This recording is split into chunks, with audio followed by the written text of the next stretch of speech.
واخان که څه روان دي؟ حول امنیت تامین است، امنیت برقرار است. امی 50 سال شده به می رای امی پاکستان کسی نتونسته که بیاید در واخان تجاوز کنه. د واخان امنیتی وضعیت له شایعاتو تر رښتیا د 2 قراری است. یک توطئه دشمن بود دیگه. ما دیگه انشالله کوشش میکنیم که در خاک هیچ کشور مداخله نکنیم و کسی اجازه نمیدیم در خاک ما مداخله کنه. او د امنیتی ځواکونو له ژمنتیا بیا د خلکو تر همکاری. بناهن این شایعاتی که پخش شد، شایعات در کل دروغین، بی اساس و پروپاگاندایی بود که اگر جنگ شو ماده است با نیروی امنیتی برید اوجا جنگ شد یک راکت بود از همونجا تا گلگیت ما خود اینا را میبرد. د افغانستان سر واخان هغه ځای چې تاریخ، جغرافیا او کلتور یې یو د بل ترڅنګ عظمت ته رسیدلی او هغه سیمه چې نه یوازې په خپله طبیعي ښکلا ویاړي بلکې د افغانستان د سولې، اقتدار او امن ښکارندویي کوي. په داسې حال کې چې یو شمېر استخباراتي کړۍ هڅه کوي د دغې سیمې ناامني اړوند بې بنسټه اوازې خپرې کړي، خو د افغانستان دې مهمې تړانګې سراسري امنیت او آرامتیا موږ ته بل حقیقت بیانوي. پامیر امن دی او د دې سیمې امن د افغانستان امنیتي ځواکونو د ټینګښت او ژمنتیا ګواهي ورکوي. دغه سفر کې د دې ستراتیژیکې سیمې رښتینی وضعیت، د سرحدونو وضعیت، خلکو، امنیتي ځواکونو، مسؤلینو او زموږ د سترګو لیدلی حال بیانوو. د لمر وړانګې او د ژمي یوه سړه ورځ ده. واخان ته زموږ سفر د بدخشان له شکاشم ولسوالۍ پیلېږي. اوږد سفر مو په مخکې دی او هر هغه څه ته چې اړتیا لرو باید راسره وي. د ورېښمو لارې په اوږدو کې د خپل سفر لومړنۍ ورځې ته دوام ورکوو.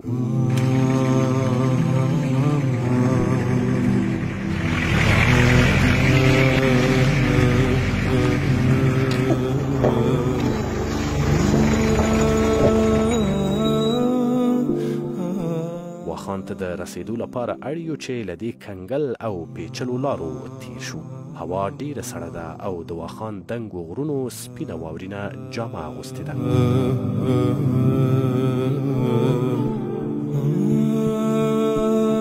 هوا ورو ورو تیاره کیږي. ساعتونه ساعتونه د شپې په تیاره کې خپل سفر ته دوام ورکوو.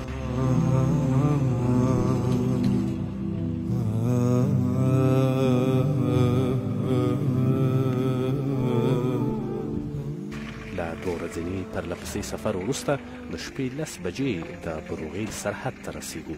هوا سړه ده او یوه تیاره شپه همدې سیمه کې تیروو.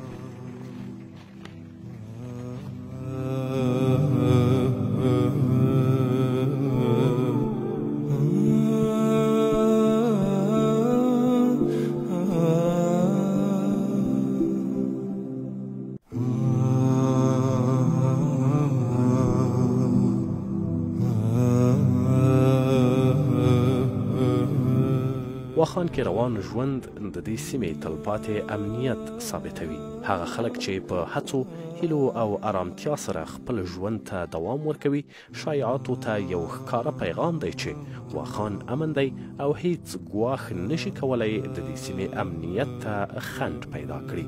د واخان خلک د امنیتي اندېښنو په تړاو له خپرو شویو شایعاتو حیران دي او وایي له کومه چې دلته اوسیږي هیڅ امنیتي ګواښ یې نه دی لیدلی او واخان کې هره منفي اوازه بې بنسټه ده.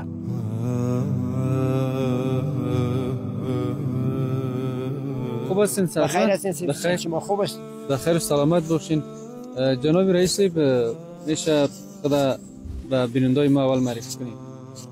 اسمم دیوانه بیک، رئیس شورای سرحد بروغیل. یعنی شما را من اینجا خوش آمد میگیم که به می برف و به می سردی از ما خبر گرفتین. سلامت بخیر باشین.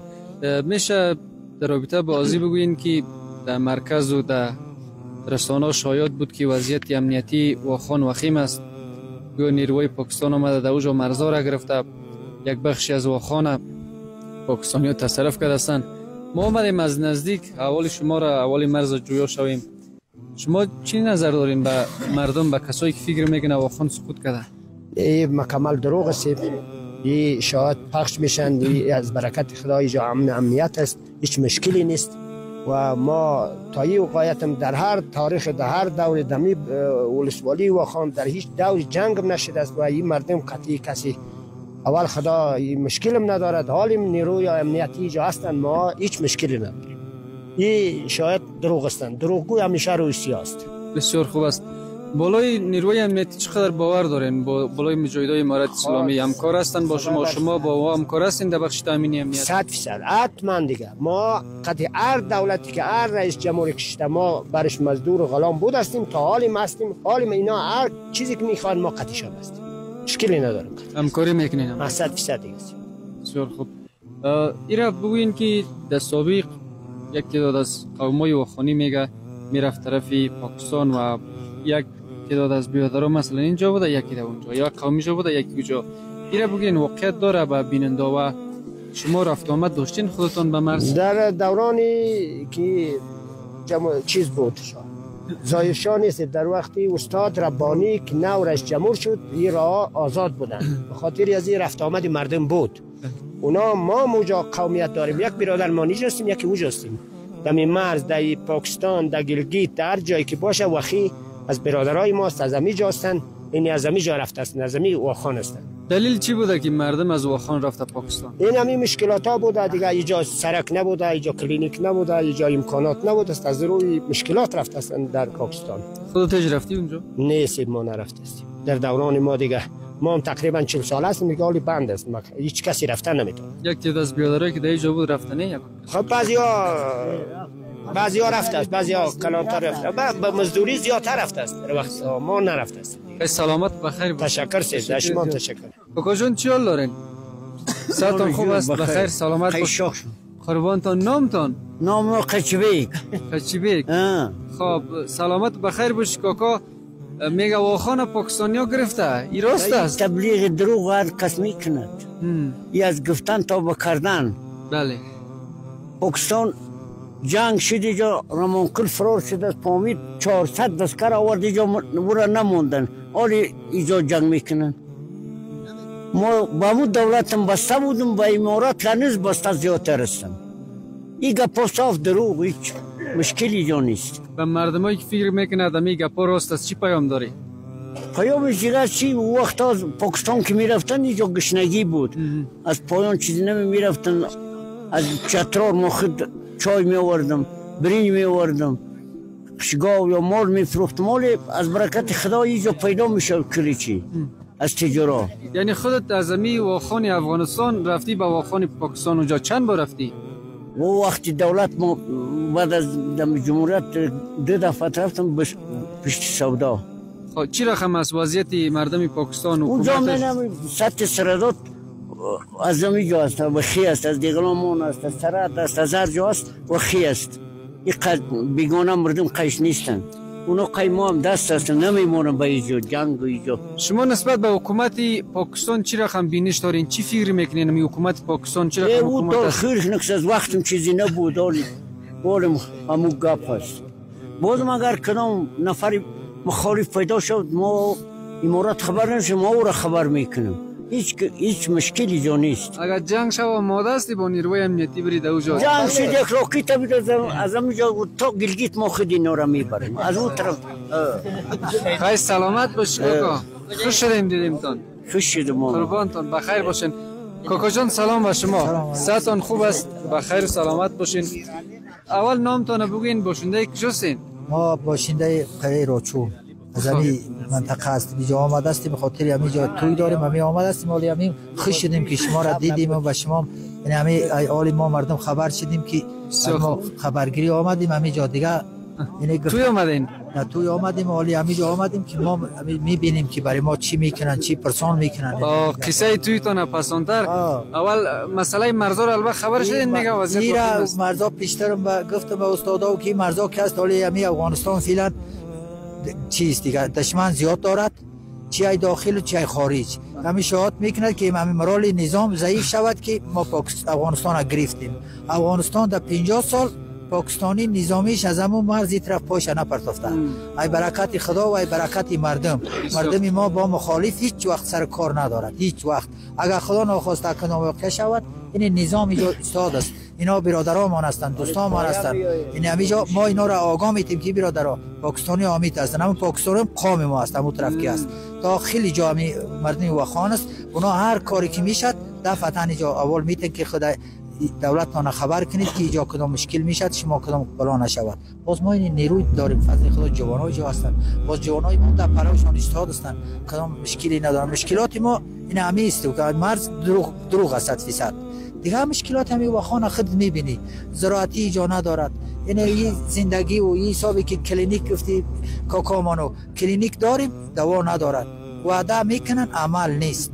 این امیر ما خواهش میکنیم از امارت اسلامی که باید ما را هم غورسی کنند. کوتاه‌تر موضوعات دیگر را گرفتیم، از توی قصه کردین، میخواستیم در قسمت برنامه باشه.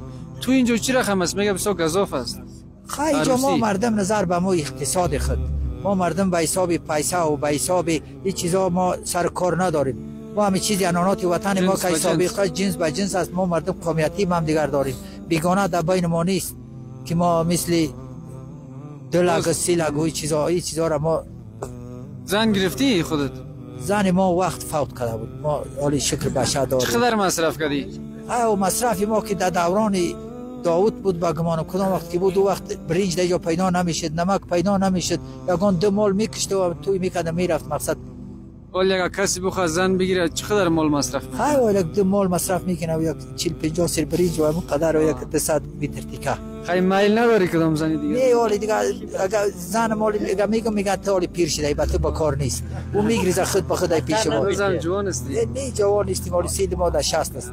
سلامت و بخیر باشی کاکا. شما سلامت باشید که از همین درای واخان، از همین خنکی، از سربازا و از مردم خبر گرفتم. ما پیشنهاد خوش هستیم از امارت اسلامی، همین میخوایم که باید ما را ایت ببیند که در یک چشم یکی را مادر و یکی را مایندر نگیرد. ما هم در پلو اینا هستیم. بله. وقتی که ما نباشیم از کار کجا چی میکردید؟ بخیر و سلامت باشین کاکا. اینا هستیم، اینا قطعی ما. شما تشکر که مردم غریبی واخان شما دیدن.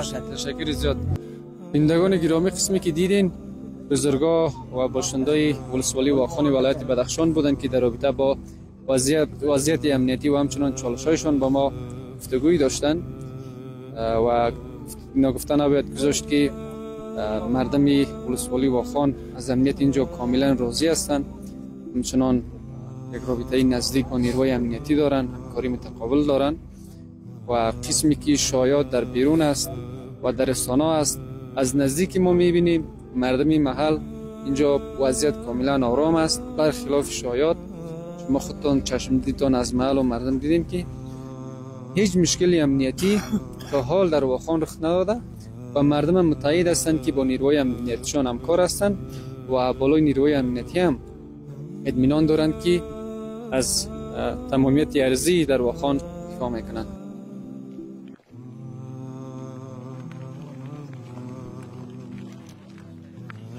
د افغانستان او پاکستان ترمنځ صفري نقطې ته تر رسیدو وړاندې د واخان له سرحدي قرارګاه لیدنه کوو او د سرحدي امنیت حال له امنیتي ځواکونو پوښتو.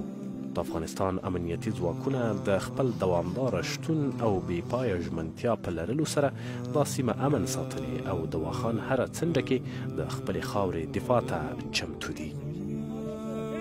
این منطقه که ما شما در اینجا هستیم منطقه سرحد بروغیل است. چقدر جای مهم است؟ چرا اینجا نیروی امنیتی بسیار زیاد است نسبت به دیگه جا؟ بزرگوار اینجا با 3 مرز چیز با 3 کشور مرز است. بله.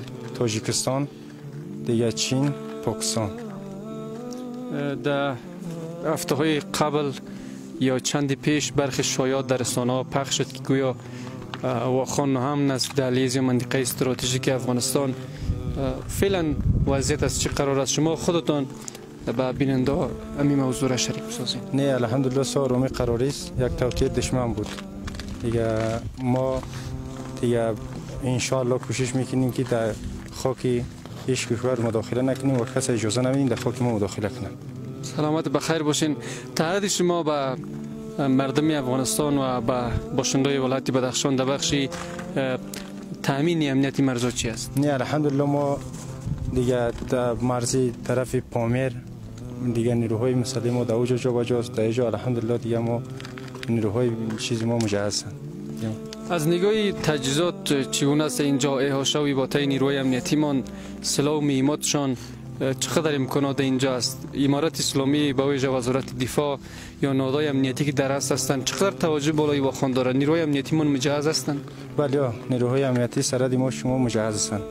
دیگه بزرگا 100% توجه دارن بالای اینجا.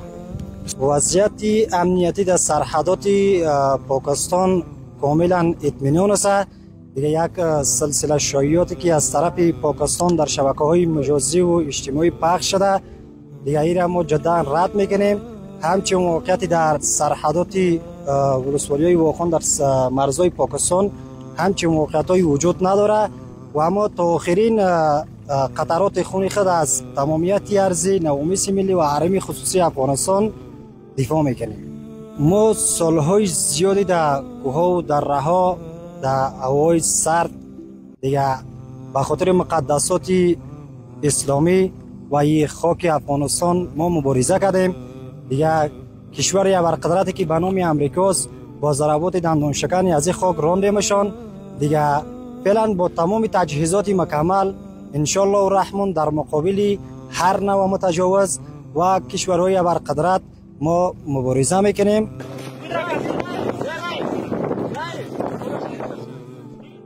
له پاکستان سره د افغانستان وروستۍ سرحدي پوستې ته د رسیدلو لپاره مجبور یو کنګل ستونزمنه او اوږده لار تر شا پرېږدو.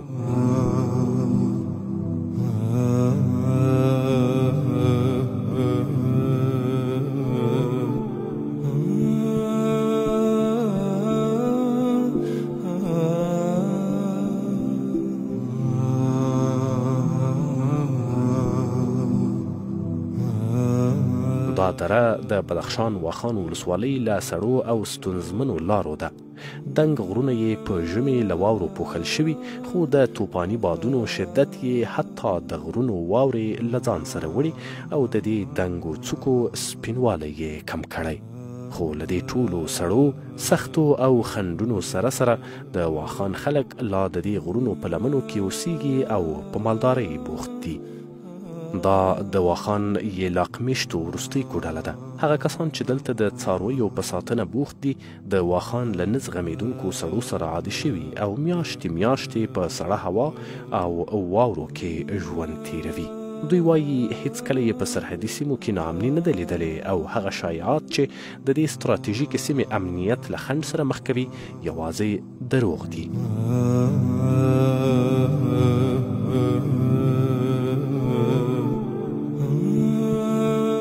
و دنبال سفرمان از سرحد بروغیل اینجا در نزدیک مرز پاکستان رسیدیم، در نزدیک خط فرضی. البته اینجا آخرین قریه است که از اینجا به طرف خط فرضی حرکت میکنیم. جدا از این منطقه و از این علاقه‌ای که وجود داره به اون طرف دیگه هیچ باشنده زندگی نمیکنه. در اینجا از اسباب پایین شدیم و خواستیم با مردمی که در آخرین نقطه واخان زندگی میکنن درباره وضعیت امنیتی گفتگو کنیم. کاکا جان سلام، خوب هستین؟ صحتمند؟ بخیر؟ آرام هستین؟ سلام بر شما. میشه اول بگوین این قریه یا منطقه چی نام داره؟ این قریه به نام دیخونخانه است. قریه نیست، ای دیخونخانه است. خب ای مردم سرد تو چلکند نیست. زمین یک تا و دو تا هر کسی داره که قضیه همه گاو و مال خود می آین همینجا زندگی میکنن. شما چی میکنید اینجا؟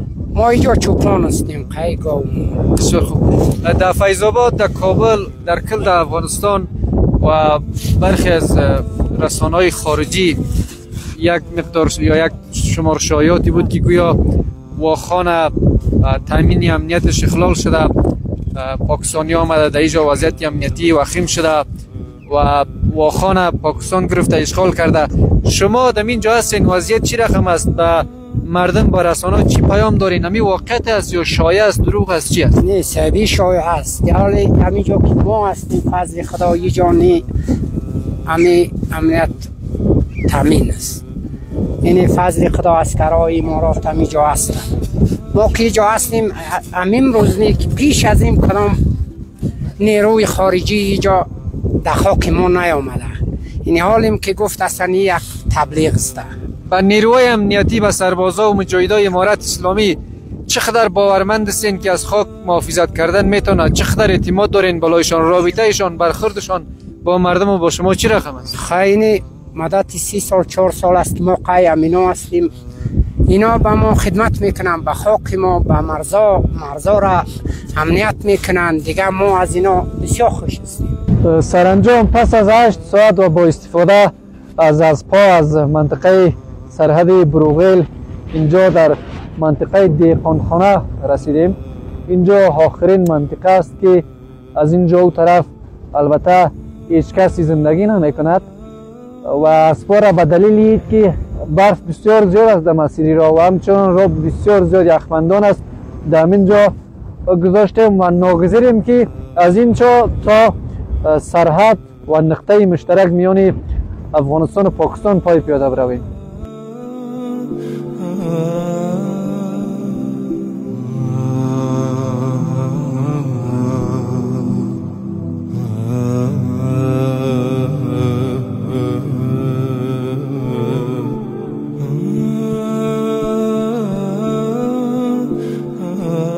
وروستۍ امنیتي پوستې ته د رسیدو په موخه خپل سفر ته دوام ورکوو. دلته د واخان په یوه سرحدي پوسته کې یو. دغو ستراتیژیکو سیمو کې د امنیتي ځواکونو شتون د واخان دفاع ته د هغوی ژمنتیا په ګوته کوي. د دې ځای امنیت نه یوازې شعار بلکې هغه واقعیت دی چې هره ورځ تجربه کیږي. سرانجام پس از 8 ساعت با اسب و 2 ساعت پیاده اینجا به آخرین پوسته امنیتی رسیدیم. آخرین پوسته امنیتی در ولسوالی واخان ولایت بدخشان است. به دلیل از اینکه بیش از حد درها برف داره و فعلا هم بسیار زیاد برفباری شدید است، رفتن به نقطه صفری و دیدن خطی فرضی پاکستان ناممکن است. اینجا نیروهای امنیتی ما در همین پوسته مستقر هستند و بیشتر با اینا گپ میزنیم درباره وضعیت امنیتی. سلام احترامات جناب امیر محترم، اول میشه خود به بیننده معرفی کنین و بگوین که ما در کجا. علیکم السلام و رحمت الله و برکاته. خبیره و ارتباط کرده که مسئله فعلا ما داخل رئیسی والی واخان که سرحد بروغیل ما باشد موقعیت داریم. بگوین که وضعیت امنیتی فعلا در اینجاست چه قرار است؟ چون چند مدت پیش شایعات و در رسانه‌ها درز کرد واخان بزرگترین مهمترین نقطه افغانستان و بدخشان است. البته مختل شده امنیتش و حتی گفتن نیروهای ارضی و امنیتی پاکستان آمد و اینجا را در قبضه یا در دایره فرضی خود را آوردند. چقدر واقعیت داشت، چقدر شما در این نقطه هستین؟ همین شایعات میشه که منعکس کنین در این مردم؟ شایعات کاملا دروغ می باشد.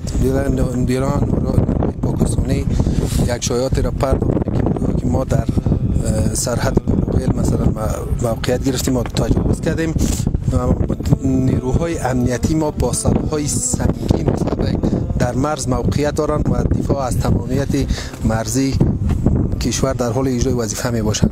کاملا نشایات به اساس و دروغ می باشد. اول زمستان پیش از زمستان ما در اونجا گشت و گذار میکردیم. هیچ نیروهای پاکستانی که از خط مرزی عبور کرده باشد عبور نکرده. فعلا در اوایل زمستان اونجا برف به حدود 150 سانتی متر می باشه که هیچ امکان عبور رای عبور و مرور انسان باشه یا که حیوان وجود نداره در اونجا. پرسنل ما از نگاه سلاح سنگین و سبک و تجهیزات و مهمات کاملا آماده است و آشه ما وقت و میهنش که خود ما قرارداد کردیم آشه در کانت مون است و موقعیت صفری میرسد. کدام مشکلات در این مرحله ما نداریم. جهت بازدید از پرسنل طولای دومی کندک دومی سرحدی آمدیم در سمت مرز سرحد بروغیل که اکنون در مقر بلوکی قرار داریم که پوسته دهقانخانه قرار داریم و بیشتر از دیگه مرز نه بلکه خط خطوط فرضی بین پاکستان و افغانستان است که در اون موقعیت هم ما پوسته می داشته باشیم و نسبت حجم برف یا بلندی برف که تقریبا به 2 متر یا نسبت سردی هوا که بیشتر است ما پرسنل خود از جو انتقال دادیم و عبور و مرور مردم در اونجا کم رنگ است. بخیر باشید جناب امیر صاحب، شما بهتر میفهمین که شماری از رسانه‌ها و برخی افراد مغریض گزارش‌های را پخش کردند که وضعیت پامیر وخیم است از واخان، گویا در اینجا یا نیروهای امنیتی آمده اشغال کرده یا تیاران پاکستانی می‌آیند. همین شایعات همیشه شما بیننده از نزدیک میل بازدید می‌گیرین، رد کنین، البته حقیقت را بگین چه رقم گپ است؟ خود تمام ملت افغانستان از وضعیتی که تعدادی از افراد مخلص وضعیت نیروهای پاکستان حضورش در خاک افغانستان بخصوص در مرز بروغیل شایعات را پخش کرده بودند و برای تمام ملت افغانستان ثابت شد که هیچ نوع فعالیت های دشمن در اینجا حضور نداشت. بنابراین ما چند وقت پیش همراه تیم هیئت اعزام شده آمدیم از این ساحه بازدید کردیم که همراه پرسنل ساحه بازدید کردیم. هیچ نوع فعالیت دشمن در اینجا رخ نداده. حتی نیروهای زمینی و یا نیروهای هوایی پاکستان در خاک ما در بایسا از خطوط فرضی سمت پاکستان بین افغانستان از خاک پاکستان به سمت افغانستان صورت نگرفته. بنابراین این شایعاتی که پخش شد شایعات در کل دروغین، به اساس و پروپاگاندایی بود که یک تعداد افرادی که البته به منافع هم کشورهای بیگانه یا اجنده هم کشورهای بیگانه بخصوص پاکستان این نشرات یا وضعیت را پخش کرده بودند. بسیار خوب. یک موضوع دیگه که است، مردم فکر میکنن که گویا در نقاط سرحدی مثل واخان ارتباطات نیروهای امنیتی مثلا در این پوسته که اصلا شاید مرکز کم باشه یا را بررسی بازدید نکنن. شما چند روز بعد، چند ماه بعد یا چند هفته بعد اینجا میین بررسی میکنین، وضعیت از نزدیک میبینین، قسمتی همراه ما آمدین؟ گپ خوب. ما در کل خودم شخصا در بخش آمریت اپراسیون که رهبری بخش ارتباطات و سوق اداره را داریم، ما ارتباط دوامدار، ارتباط مخابراتی دوامدار که از همه امورات پرسنل خود در هر نقطه‌ای که ساحه مسئولیت کندک، ساحه مسئولیت لباس ما راپور خود می داشته باشیم. راپور البته در هر دقیقه که ضرورت باشه پرسنل ما ارتباط دوامدار با قدمای سلسله بر رویت سلسله مراتب که با طلای با کندک و همچنین با لوا و سلسله ما موضوع را با سطح رهبری شریک بسازیم، ارتباط دوامدار داریم و به خاطر کمک رسانی و همکاری با این مردم در هر نوع شرایط ان شاء الله کمک رسانی میکنیم و به مشکلشون رسیدگی میکنیم. بسیار خوب. در همین جایی که موقعیت داریم در این پوسته بسازیم چقدر از نیروی امنیتی ما اینجا مستقر هستن و اجرای وظیفه میکنن؟ ما تقریبا یک بلوک ما به دامن 25 نفر فعلا حضور دارن که تشکیلاتشون 29 نفر است. پرسنل ما 20 نفر اکنون حضور دارن در ساحه فعالیتشون که چند نفرشون در رخصت هستن دیگه. اینا به خاطر حراست از خاکشون همیشه آماده فعالیت هستن. در اینجا فضل خدا تیاره داخل خاک و اهرمی وطن شده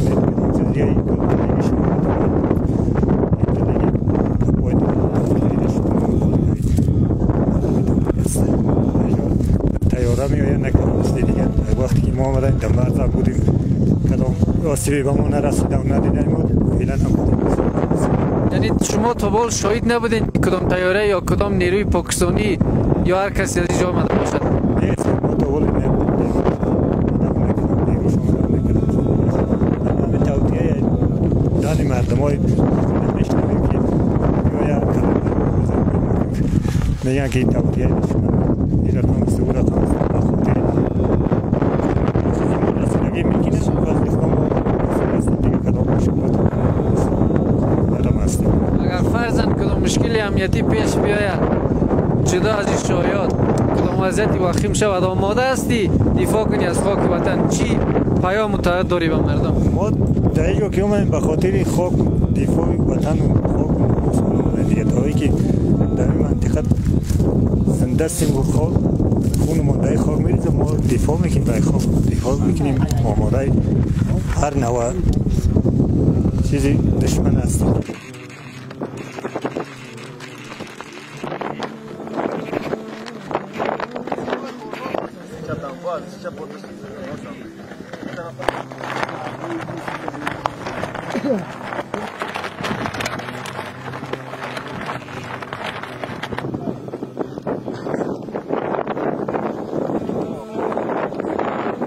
پایان سفر تقریبا 3 روزه ما از مرکز فیض آباد اینجا نقطه صفری میان افغانستان و پاکستان رسیدیم و قسمی که ما با مردم، با نیروهای امنیتی، با مسئولان امنیتی از خود ولسوالی واخان، از قریه ها، از مرکزش و همچنان از این پوسته امنیتی آمدیم، بازدید کردیم، دیدیم، گزارش تهیه کردیم، از چشم دیدیم هیچ نوع خلال امنیتی در اینجا پیش نیامده و نیروهای امنیتی بیشتر از پیش آماده تأمین امنیت هستند و از مجهزترین امکانات از یوشا و یومده کاملی برخوردار هستند و تعهد می‌سپارند که اینجا امنیت را همیشه تأمین میکنند و البته سفر ما در اینجا به پایان میرسد.